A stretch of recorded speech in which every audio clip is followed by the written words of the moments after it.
지난 2025년 2월 5일 유니버셜 픽처스와 엠블린 엔터테인먼트의 쥬라기 월드 새로운 시작 1차 예고편이 공개되었습니다. 오늘은 그동안 정식으로 공개되었거나 유출되었던 쥬라기 월드 새로운 시작 속 생물들에 대해 간략하게 정리해보도록 하겠습니다. 가장 먼저 티라노사우루스 렉스입니다. 기존 설정상 티라노사우루스 렉스가 처음 복제된 것은 1988년이었습니다. 이 중 가장 먼저 부화한 공룡이 쥬라기 공원과 쥬라기 월드 트릴로지에 등장했던 암컷 티라노사우루스 렉스, 팬들에게 로보타 또는 렉시라고 불리는 개체죠.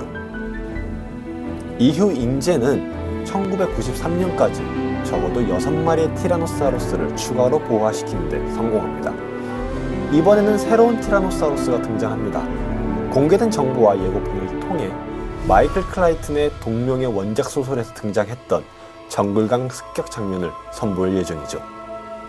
두 번째는 스피노사우루스입니다.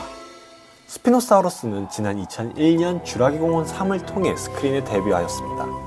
기존 설정상 첫 스피노사우루스는 1999년 이슬라 소르나에서 인젠의 불법 실험으로 만들어졌으며 2001년 7월 그랜트 박사 일행의 증언에 따라 세상에 처음 알려졌죠.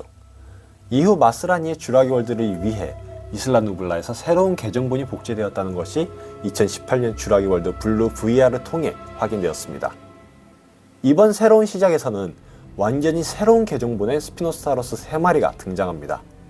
기존보다 덩치가 작으며 개체마다 다른 무늬를 가지고 있죠. 이번 영화에서 모사사우루스와 협동 사냥을 하는 모습이 나올 예정입니다. 기존과 다르게 이번 스피노사우루스는 돌연변이라는 걸 강조하기 위해 정상적인 치열 옆에 이빨들이 더 있다는 게 확인되었습니다. 세 번째는 케찰코아틀루스입니다.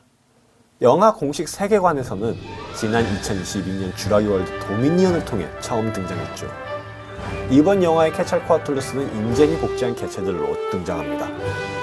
현재 살아있는 가장 큰 응용으로 주인공들이 섬에 들어온 목표물 중 하나죠. 케찰코아틀루스라는 이름은 아즈텍 신화 속에 날아다니는 뱀신 케찰코아틀에서 떠왔습니다. 재밌게도 이번 영화 속 케찰코아틀루스의 둥지는 고대 문명 유적지 안에 있는데 이 문명은 아즈텍 문명과 마야 문명을 합친 것 같은 디자인을 선보이죠.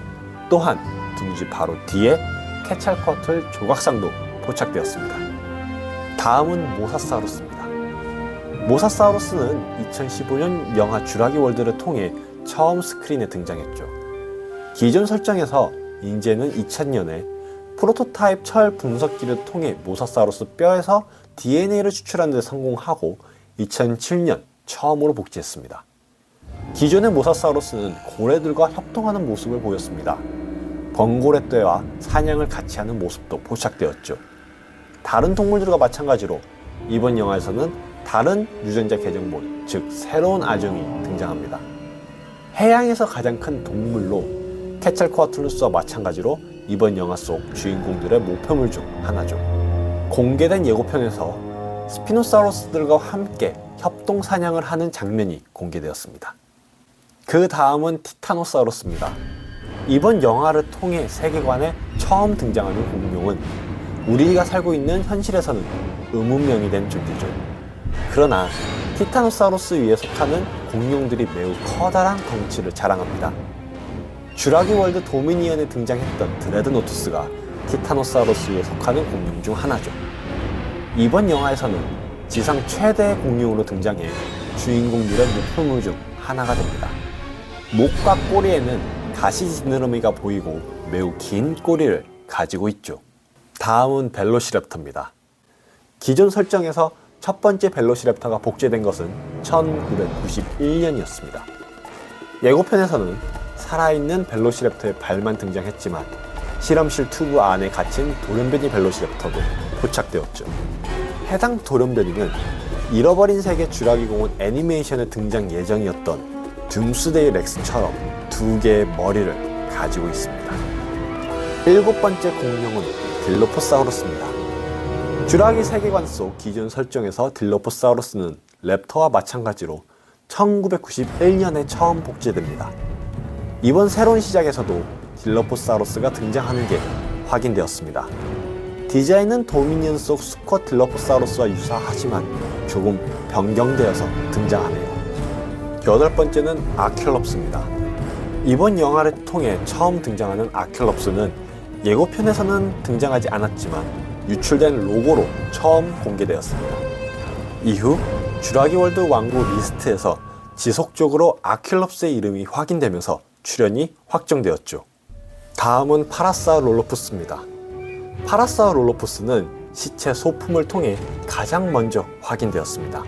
색상은 도미니언 속 아정과 유사하지만 형태 자체는 기존 쥬라기 월드 속 파라사우룰로푸스 모델과 유사해 보입니다. 메갈로돈 같은 경우 수리남에 위치한 바의 장식품으로 등장합니다. 다만 실제로 메갈로돈이 복제되었는지 아니면 단순히 바 장식품에 불과한지는 아직 확인되지 않았습니다. 두 고생물은 살아있는 모습이 나온다기보다는 폴론 킹덤의 테라토포네우스처럼 단순 소품으로 등장할 가능성이 있습니다. 왕국 리스트에 따르면 트리케라톱스와 마이아사우라 등 더 다양한 고생물들이 이번 영화에 등장할 수도 있습니다. 이렇게 모든 고생물들을 살펴보았습니다. 이제 단 한 종, 마지막을 남기고 있죠. 바로 돌연변이, 일명 디렉스입니다. 정확하게 디렉스가 어떤 설정을 가졌는지, 풀네임이 무엇인지 아직 밝혀지지 않았습니다.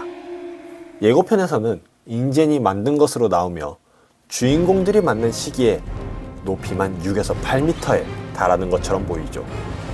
거대한 앞다리 사이에는 작은 두 개의 앞다리가 더 있어서 감독의 전작인 영화 고질라 속 무토나 에일리언 시리즈의 퀸 에일리언을 생각나게 합니다.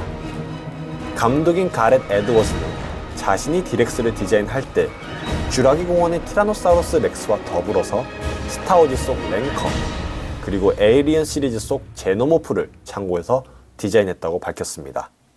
디렉스가 어떤 설정을 가졌는지는 지켜봐야 알 것 같네요.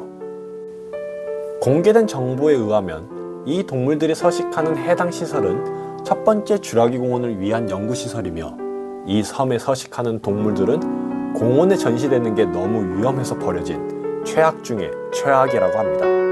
다만 팬들은 디렉스를 포함한 이번 영화 속 모든 동물들이 인젠이 가장 초기에 만든 것이냐고 의문을 던지고 있죠.